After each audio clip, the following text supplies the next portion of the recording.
Okay, so he was the first to come out, apparently. And his sister came unto the king's daughter, and Jochebed said, look, here's the son of thy handmaid, and so forth.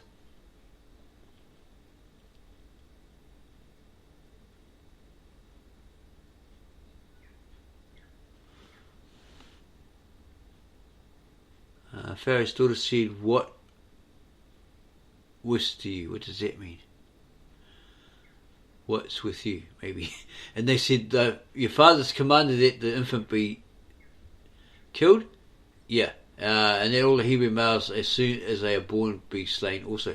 And Pharaoh's daughter said, give me your child. And they did. And she said, this shall be my son.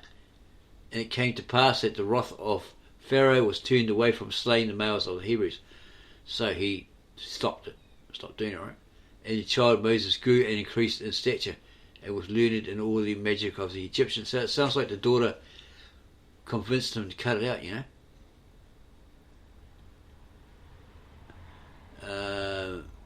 Maybe he saw that she loved this child, she nurtured him, etc., etc., like a great mother, etc. So yeah, his heart went out. So something like that. Not really too sure on that one, but he did stop it apparently. Okay. And it came to pass in those days that Pharaoh the king died, and the daughter of Pharaoh died also.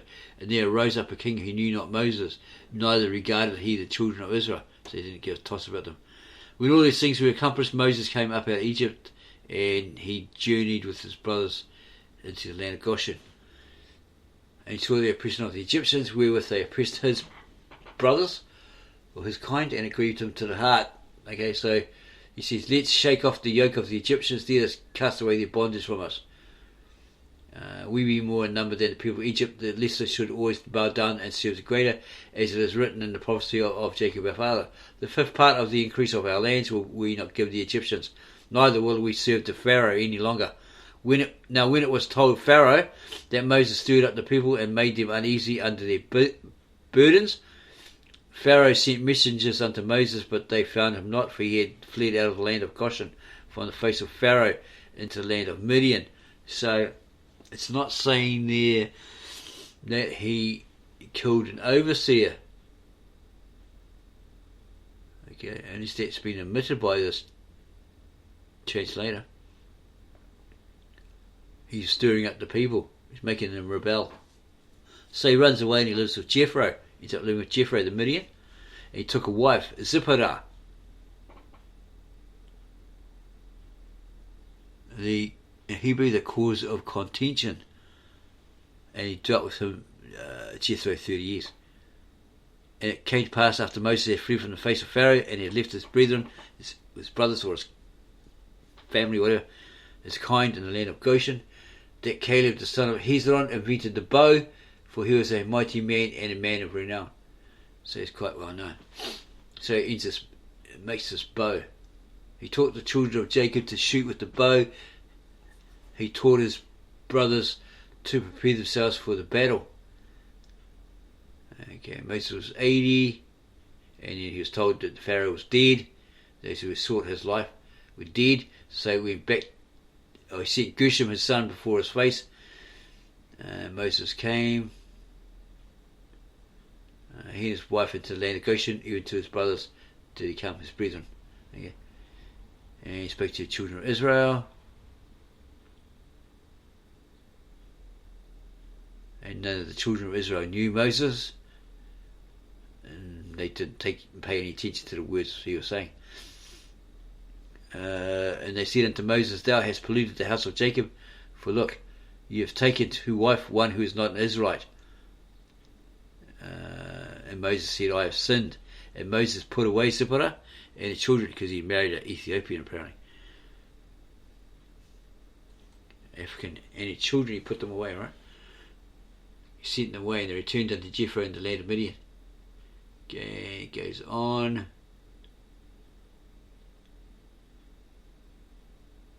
And he looks like he's talking to the Israelites, those in Goshen. And then he goes to the Pharaoh, confronts him and Aaron.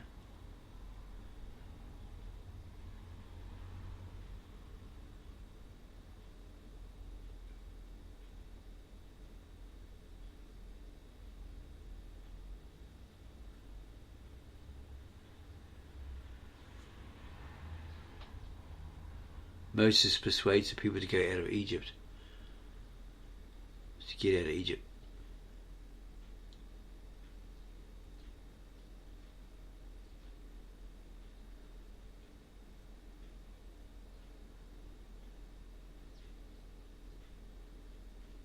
This is chapter 9. Caleb proposes to fight their way through Egypt, which is told Pharaoh, or someone pimped on him to the king. He gossiped to the king, who was willing to let them go on certain conditions. So the Hebrews sold their possessions to the Egyptians, whom they spoiled. The Hebrews go out armed.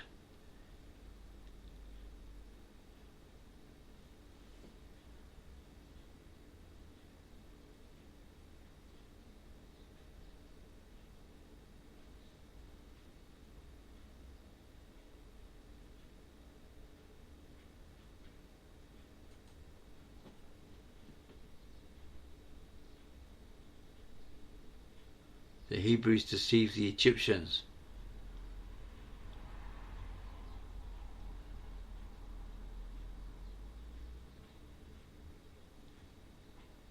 Pharaoh pursues them, he chases after them. The Israelites murmur against Moses. The people send Jashar to Pharaoh, resolved to pass the Red Sea. We've done wrong letting them go, the Pharaoh reckons. So let's go get them, boys.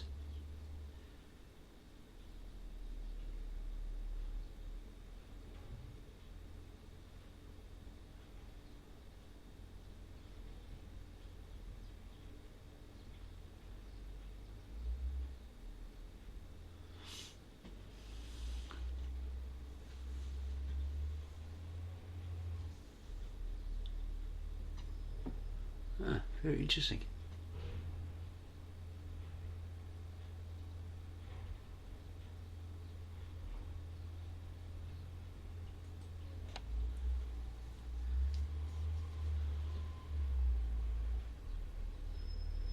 Basically similar to the Exodus, but yeah, little bits and pieces left out or omitted.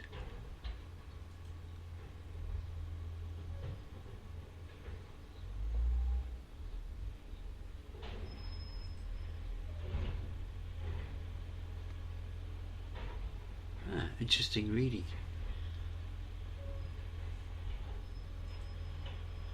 We should read it all in our quiet time so we get a fuller story of the Exodus by this particular recorder, Jashar, and then compare it with what our modern Bibles actually say, and also the Galilean Aramaic. See what great differences there are being said within it, right? Come to an understanding of what was actually said according to Jashar. Maybe make some notes and then do a video on it. Comparison video. Okay, and this is building the Ark of the Covenant, etc.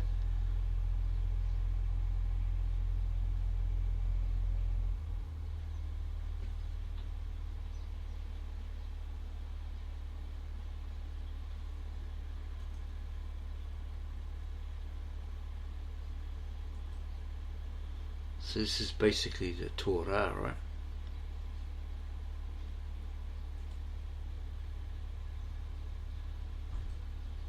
Of the Exodus, the liberation of the Israelites from Egypt, and the Mosaic laws, and so forth. I'm going to go back. Okay, this is. I'm going to go back to. Is it 24? Okay, 20.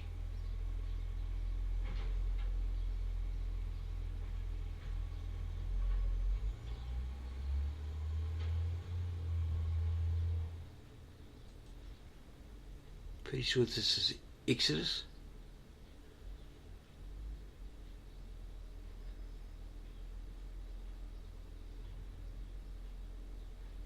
Okay, yeah, here's the Mosaic laws. The statutes, and it came to pass on the morrow that Moses read before the congregation out of the book of the covenant, the statutes and ordinances which the Lord had appointed unto the children of Israel to observe. And Moses said, Thus saith the Lord, the God of Abraham, the God of Isaac, and the God of Jacob, I am the Lord thy God, with my outstretched arm have I delivered ye from the bondage of the Egyptians. Ye shall worship no other God besides me.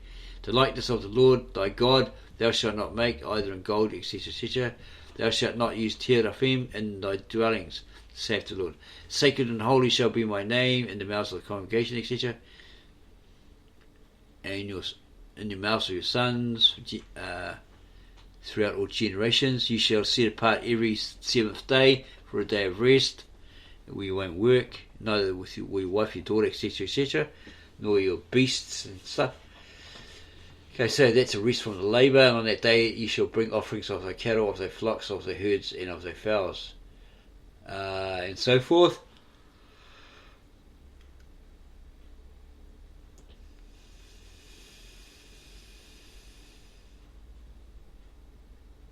And other laws, rules therein.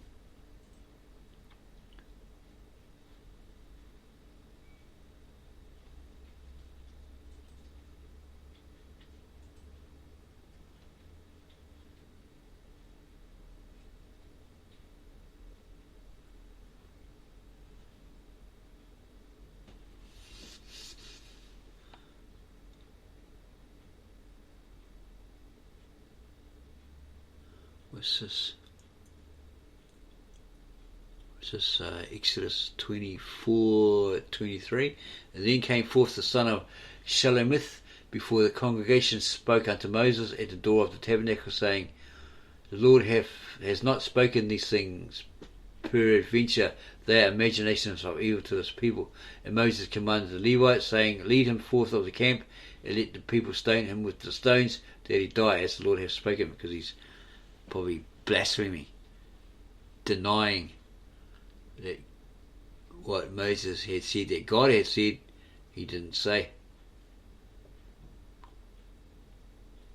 He had spoken evil in Israel. He had blasphemed before Moses. He had spoken evil in Israel.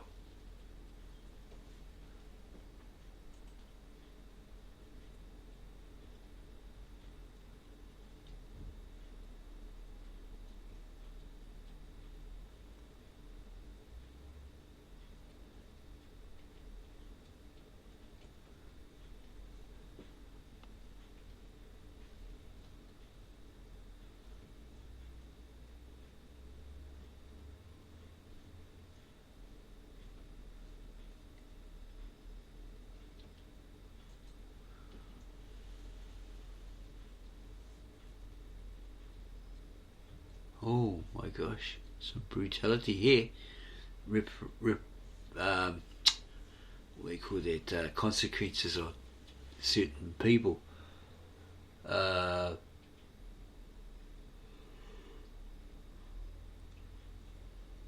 They had sinned, probably broken the laws or something like that.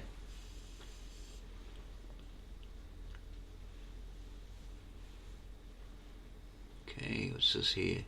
Moses with the Hebrews who had followed him out of Egypt drew near unto the land to dispossess them. This is Balak talking about them. To drive them out from the heritage of their forefathers, or their fathers, right? So he sent a messenger unto Balaam, the king of Mesopotamia, when prior to them destroying him, that they destroy him and his people also, that they come and destroy him also.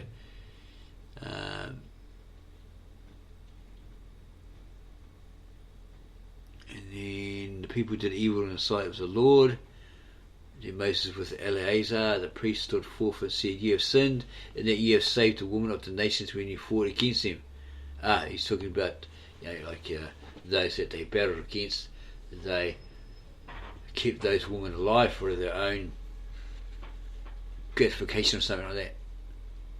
Okay, so he said, take the heads of those who have sinned and hang them up before the door of the tabernacle. Okay, in the sight of the congregation.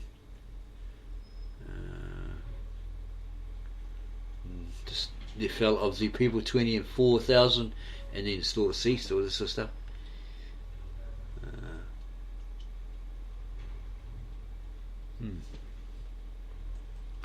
Different kind of law and justice in those days.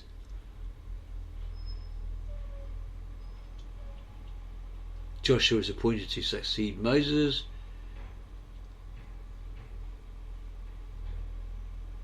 And then Moses eventually dies. Yeah, very, very interesting.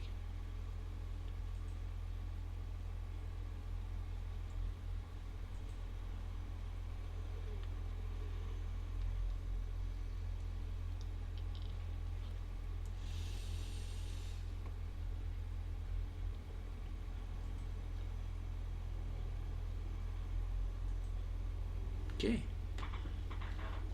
We will leave you there because this is getting really interesting, and we'd like to read it in our downtime to better understand it and make that comparison like you were saying. So if you liked this video, click on the like, subscribe, add your comments, then share. Go share this with everyone you know, because as we're going to do a comparison, they might want to do a comparison to see what it actually says compared to your modern Bible versions you have today. Might be vast differences there. So we will read it in our downtime, probably do a video on it, comparison video as we suggested we're going to do, and bring you the results. Thank you for taking the time to watch this, our latest video upload. We really hope you enjoyed it, and it gives you great insight into what actually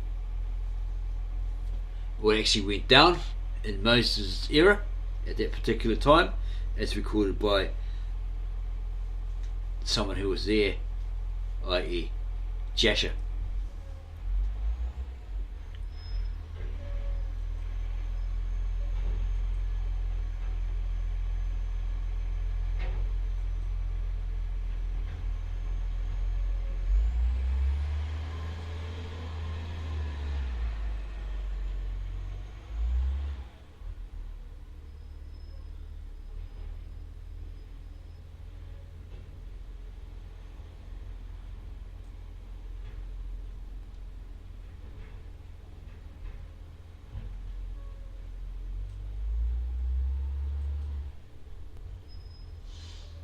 Notes. It cannot be conceived that the author who so admirably describes the Most High by his name Jehovah could intend to exclude his divine agency in the work of creation, and therefore, when he says, "The ether moved upon the surface of the chaos," we must understand the ether as a subordinate agent, under the direction and influence of the first great cause. The term ruach signifies spirit, breath, or wind, but when the Elohim is added, it signifies the energetic power and influence of Jehovah, and frequently the Holy Spirit. This all-pervading energy first gave motion to the ether. This communicated it to the dull, insensible matter of the chaos, put life and motion into it, and produced the separation of the elements of air and fire from earth and water, so that the abyss fled before the face of the light, and divided between the fight and the darkness. The ether, or firmament above, and the earth below, at first, only a mass of matter, but, by the agency of the divine being, using subordinate means, at length, subsided by its various stratas, so as to form the terraqueous globe, the waters subsiding to their proper channels.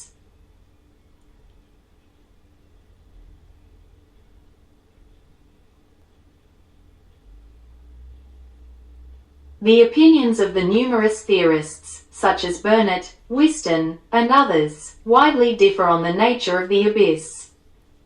The one insisting that there was Rio visible sea, but that the waters formed the abyss in the center of the earth, the other, that the waters from the beginning formed their own channels. The sacred historian, Moses, and the author of this chronicle, leave these matters without explanation, only in general terms, declaring the separation of the grosser matter, the earth, from the finer matter of air and water. It appears, both from Moses and Jashar, that the creation of the sun and moon is a glorious display of the divine power, and that their utility in the system is of the first importance. The one to rule the light, and the other to rule the darkness. The formation of the earth was followed by the production of vegetable and animal substances, the latter not being created until a provision was made for their subsistence. The beast and every creeping thing from the earth, the fishes from the waters, and the fowl from the ether, each after their kind, with the power of propagating their species, so as to continue their various orders, in perpetual succession, without any new act of creation. Herein the divine power and energy are displayed in a most excellent manner, and may induce a due obedience to that command, "Let everything that hath breath, praise the Lord." When all these things were finished, although the distinct work of each day is not mentioned, it is evident that Jashar attributes all things to God, as their author. Then having formed this noble theatre of nature, he beheld it with approbation, and having prepared it as the habitation of some superior being to what hitherto existed, he created man.